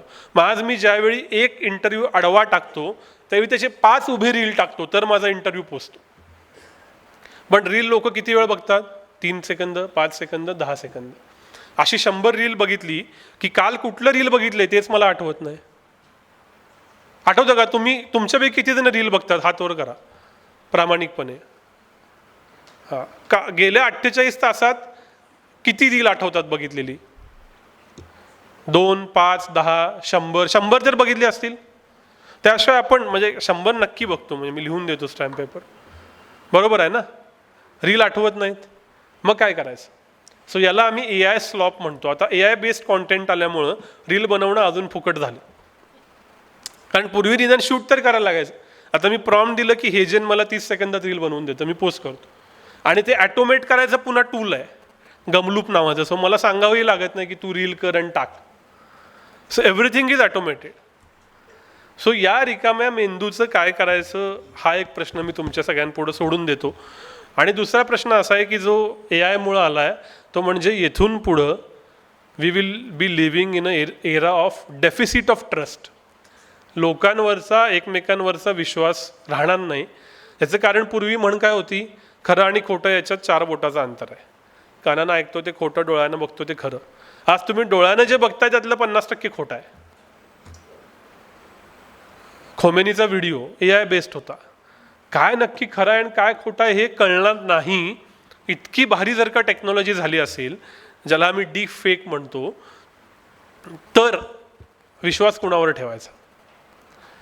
आणि मग जर का तुम्ही व्यावसायिक असाल, जर का तुम्ही चांगले एम्प्लॉई असाल, तर तुमची विश्वासार्हता तुमचा ट्रस्ट हा तुमचा सगळ्यात मोठा ॲसेट ठरणार आहे. मग तुला काम 19-20 येत असेल हरकत नाही, माझ्याकडे एवढी टेक्नॉलॉजी आहे की I will make your work better. पण तुझ्यावरती जर का माझा ट्रस्टच नसेल तर I will not employ you. तू वेळेवर डिलिव्हर करणार ही मला खात्री नसेल तर I will not give work to you.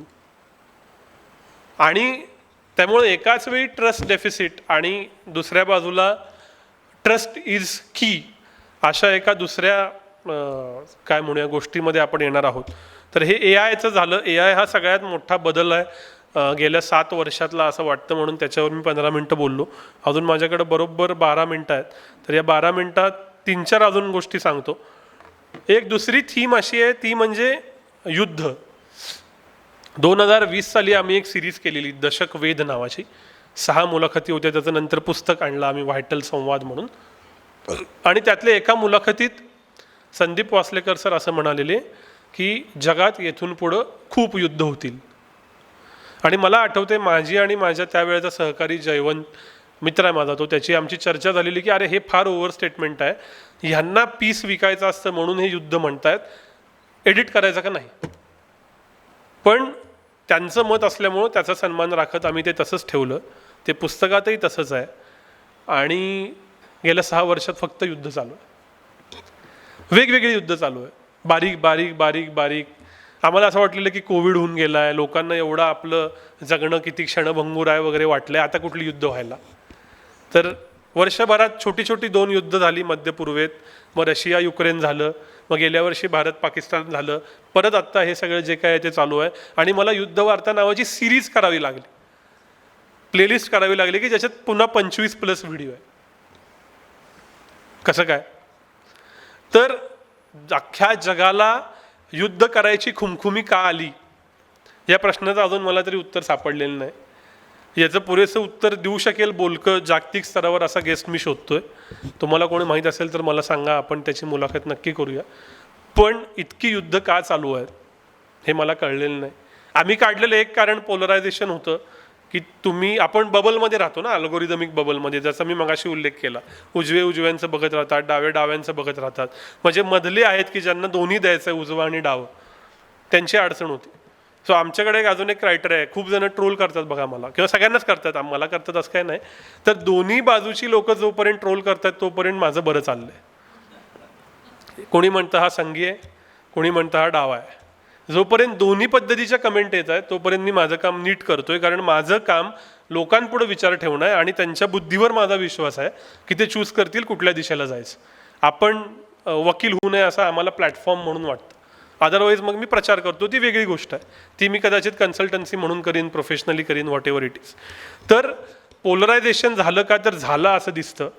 Video कसे चालतात, व्हिडिओवरती कमेंट कशी येते ह्याच्यावरून दिसतं. रिॲक्शन आणि रिस्पॉन्स याच्यामधली गॅप कमी झाले असं वाटतं. मग या सगळ्याचं साचून लोकांना भांडावं असं वाटतंय का, युद्ध करावं असं वाटतंय का, असं आमच्या मनातलं एक लॉजिक आहे. पण मला माहीत नाही, मी काय त्यातला एक्सपर्ट नाही.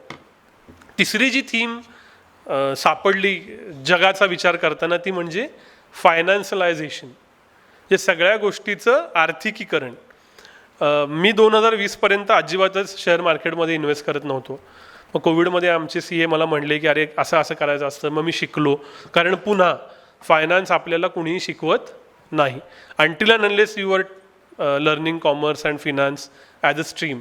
माझे MTechचे गाईड आहेत, त्यांनी माझी तुम्हाला विषय सांगितला AI मधला होता, ते इलेक्ट्रोमॅग्नेटिक थेरीमधले गाईड होते. पण त्यांनी मला एकच सांगितलं की या सगळ्याचं तू काही करू नको, याचा काही उपयोग नाही. तू फक्त या वर्षभरात एकच गोष्ट शिक, तुला जर का व्यवसाय करायचा आहे तर, आणि त्या गोष्टीचं नाव आहे चक्रवाढ व्याज. एवढं शिकलं की बास झालं. आणि आज मला हे कळतंय की तेवढं शिकल्याचाच माझा व्यवसायात फायदा होतो. सो आर्थिक गोष्टींना खूप महत्त्व गेल्या 6-7 वर्षात आलं. त्याचं एक कारण जे मी या भाषणाच्या सुरुवातीला म्हणालो की payments became easier, investments became easier, आणि टेक्नॉलॉजीनं करन्सीची व्याख्याच बदलून टाकली. मग यूट्यूब आपल्याहून जास्त शार्प असल्यामुळं त्यांनी 2020 नंतर खूप फायनान्स इन्फ्लुएन्सर्सना प्रमोट केलं. तर यूट्यूबला काय करायचं आहे कसं ओळखायचं, तर पेपरमध्ये यूट्यूब ज्याची जाहिरात करतं ते त्यांना करायचं असतं. 2020-21 साली पेपरमध्ये 21 का 22 मी विसरलो, फायनान्शियल इन्फ्लुएन्सर्सची फुल पेज जाहिरात यूट्यूबनं केलेली. याचा अर्थ त्यांना फायनान्स प्रमोट करायचं होतं. आणि 2025मध्ये मिंट आणि इकॉनॉमिक टाइम्स या 2 पेपरमध्ये मिळून आणि टाइम्स ऑफ इंडिया 25 जाहिराती फुल पेज यूट्यूबनं शॉर्ट्सच्या केल्या. याचा अर्थ त्यांना शॉर्ट्स प्रमोट करायचा. तर मग फायनान्स हा एक अत्यंत महत्त्वाचा भाग आयुष्यात खूप लोकांच्या झाला. पहिले 2 वर्ष ते इन्व्हेस्टमेंटबद्दल होतं. आमचे टॉप चाललेले व्हिडिओ काढून बघा, त्या यूट्यूबवर जायचं आणि पॉप्युलरमध्ये जायचं. त्यात आयदर फिटनेस आहे, दुसरा फॅमिली आहे म्हणजे रिलेशनशिप आहे, आणि तिसरं फिनान्स. पण अनफॉर्च्युनेटली आत्ता गोष्ट अशी झाली आहे की फ्युचर अँड ऑप्शन्समध्ये 8-9 लाख लोकांचे 90,000 कोटी दर महिन्याला जातात असं सेबी सांगतं. आणि कर्जाचं बर्डन वाढलं आहे लोकांवरचं. AI-मुळं जॉब्सची भीती आहे. तर जे इन्व्हेस्टमेंटचे व्हिडिओ चालायचे ते आता चालेना झाले आणि कर्जमुक्त कसं व्हायचं याचे व्हिडिओ चालायला लागले. सो सोसायटी कुठल्या दिशेला जाती आहे याचा बॅरोमीटर कुठला विषय चालतो याच्यावरून आम्ही ठरवतो. तर ही फायनान्सच्या बाबतीतली इंटरेस्टिंग इन्साईट आहे. तुम्ही कुठल्या झोनमध्ये आहात हे तुम्ही विचार करा. मी कुठल्या झोनमध्ये त्याचा विचार मी केला आहे. पण हा जो उल्लेख झाला बॅरोमीटर असणं, कुठले व्हिडिओ चालतात, तर आम्ही टायटल कुठले चालतात ह्याचाही असा अभ्यास करत राहतो गंमत म्हणून. आणि त्याच्यातनं हा फन पार्ट कोणाला आवडेल ना आवडेल, आमचे 40% व्हिडिओ पॉलिटिक्सचे आहेत. बरोबर आहे ना? तुम्ही आमचा कुठला ना कुठला तरी पॉलिटिकल ॲनालिसिसचा व्हिडिओ बघितला असेल. खूप जणांना असं वाटतं की नाही यांचं पॉलिटिक्स चालत नाही, पण डेटा असं सांगतो की माझे 178 व्हिडिओ असे आहेत की ज्यांना 1 लाखाहून अधिक व्ह्यू आहेत आणि त्यातले 69 व्हिडिओ हे पॉलिटिकल आहेत. सो रफली 40% ऑफ इट. तर कुठले लोक चालतात? माझ्या मते ज्या लोकांच्या नावांवरून, टायटलवरून, थंबनेलवरून क्लिक मिळतात ती लोकं चालतात किंवा ती लोकं पॉलिटिक्समध्ये आजही स्टँड आऊट करत आहेत. तर देशात 2 स्वाभाविक नाव आहेत. 1 नंबरला नरेंद्र मोदी, 2 नंबरला राहुल गांधी. यांच्याबद्दल काहीही टायटल दिलं की ते चालतं. आणि राज्यात अशी 2 नावं आहेत, एक देवेंद्र फडणवीस, दुसरे शरद पवार. सो कोण कॉन्स्टंट आहे गेल्या 7 वर्षात पॉलिटिक्समध्ये असं जर का मला विचारलं तर देशात ही 2 आणि राज्यात ही 2. बाकी सगळी नावं आली गेली, त्यांचा इन्फ्लुएन्स वाढला कमी झाला. त्या वेळीपुरतं त्यांच्या नावाच्या टायटलना ट्रॅक्शन होतं. मग ते ठाकरे असतील, शिंदे असतील, अजितदादा असतील किंवा देशाच्या पातळीवरती इतर अनेक नेते असतील, अरविंद केजरीवाल असतील. पण हु इज कॉन्स्टंट? कोण बदललं नाही आहे, काय बदललं नाही आहे? तर मोदी, गांधी, फडणवीस, पवार ही 4 नावं अशी आहेत की जी बदललेली नाही आहेत. त्यामुळं पॉलिटिकल इन्साईट सांगायला हव्यात असं वाटतं. चौथा हा मुद्दासुद्धा कोणाला फार आवडेल का नाही मला माहीत नाही, पण आमचा रफली 10% ऑडियन्स हा आउट ऑफ इंडिया आहे. रफली म्हणजे तो 8% ते 12% असा व्हेरी होतो. आणि त्यातला निम्मा स्वाभाविकपणे अमेरिकेतला आहे. कारण एकतर अमेरिकेबद्दल आम्ही खूप बोलतो, याचं कारण पुन्हा माझा बायस. माझे निम्म्याहून अधिक बॅचमेट अमेरिकेत आहेत. कारण मी इंजिनियर झालो त्यावेळी त्यांनी GRE दिली, टॉफेल दिली, MS करायला गेले, काही परत आले, काही H1B मिळाला नाही म्हणून कॅनडात गेले, काही युरोपात गेले वगैरे वगैरे वगैरे, जे टिपिकल आत्ता वेगवेगळ्या शहरात आहे. आणि जिथं जिथं थिंक बँक बघितलं जातं तिथल्या बहुतांश जणांच्या घरातला एक तरी माणूस अमेरिकेत आहे. मग ते कोथरूड, दादर, पार्ले, नाशिक कुठंही असू दे. त्यामुळं आम्ही अमेरिकेबद्दल खूप व्हिडिओ करतो. पण अमेरिकेचं आकर्षण गेल्या 7 वर्षात झपाट्यानं कमी झालं असं आमचं ऑब्झर्वेशन आहे. People may or may not like it. त्याच्यात अर्थात ट्रम्प, व्हिसा न मिळणं आणि म्हणजे एक्साइटमेंटपेक्षा तिथले जे प्रॉब्लेम आहेत, गन लॉ आहे, कुणी कुणावरही गोळी मारतं वगैरे वगैरे, हे जसे भाग आहेत. तसा दुसरा भाग असा आहे की भारतातच अमेरिका तयार झाली आहे. आणि जर का तुम्ही आमचे इकॉनॉमिस्ट बरोबरचे व्हिडिओ बघितलेत, मानसी फडके मॅडम असतील, नीरज हातेकर असतील, तर हे तुम्हाला सापडून जाईल. असं एक्झॅक्ट कोणी बोललेलं नाही. अमेरिकेत साधारण 30 कोटी म्हणजे 25 ते 30 कोटी वर्किंग पॉप्युलेशन आहे आणि ज्यांचं काहीतरी ॲव्हरेज डॉलरमध्ये इयरली इन्कम आहे. आज भारतामध्ये जो इंडिया आहे, जसं मी एक व्हिडिओ केलेला कॅलिफोर्निया, इंडिया आणि भारत, तो पण साधारण 20 कोटी लोकांचा आहे आणि तो अमेरिकेसारखंच जगतोय. तो गेटेड कम्युनिटीजमध्ये राहतो, त्यांच्या सोसायटीमध्ये सुरक्षा रक्षक आहे, त्यांच्या सोसायटीमध्ये ब्लिंकिट येतं, झेप्टो येतं, त्यांना 4 व्हीलर आहे त्यांच्याकडं, त्यांना उडान आवडतं, त्यामुळे ते विमानानं सगळीकडे जातात. 8 वर्षापूर्वी मी इमॅजिन केलं नव्हतं की मी एका दिवसात 36 तासात वाराणसी आणि अयोध्या करून येईन. ते मी करून आलो. सो अमेरिकेचे म्हणून जे जे कॅरेक्टरिस्टिक आहेत, उत्तम इन्कम, सेफ्टी, ईज, हे सगळं मिळतं. आणि शिवाय जे तिकडं मिळत नाही तसं आपल्या अवतीभोवती अजून एक भारत राहत असल्यामुळं सर्व कामाला मदतनीस मिळतो. आणि मग अमेरिकापेक्षा भारतच बरा असं व्हायला लागलं.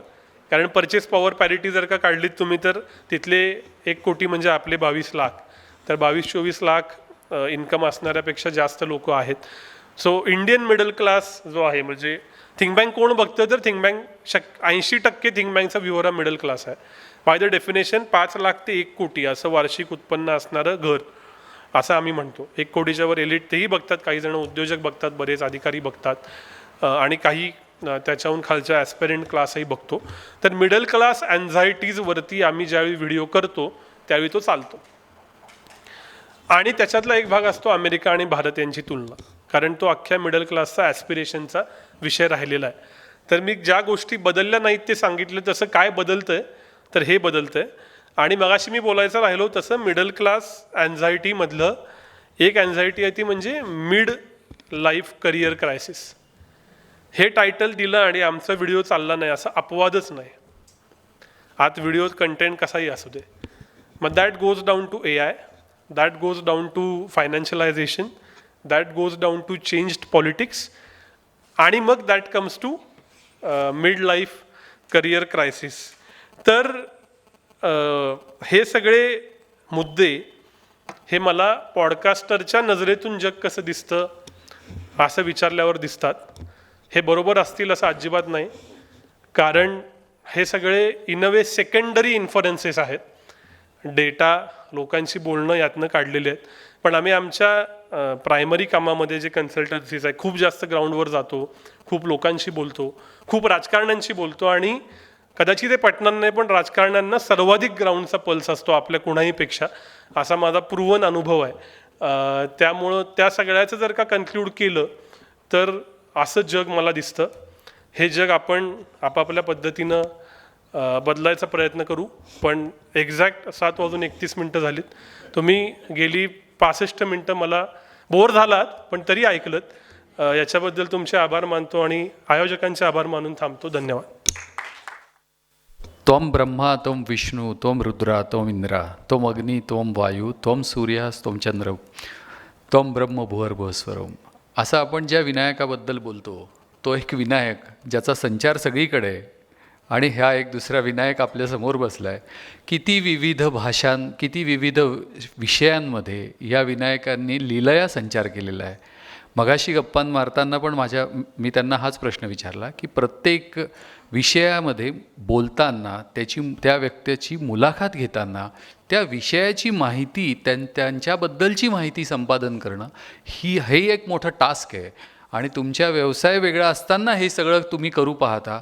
मला असं वाटतं की ही गोष्ट खरोखरीच फारच कौतुकास्पद आहे आणि आपल्याला शिकण्यासारखी आहे. असं म्हणतात की प्रत्येक माणसाकडे दिवसाचे 24च तास असतात.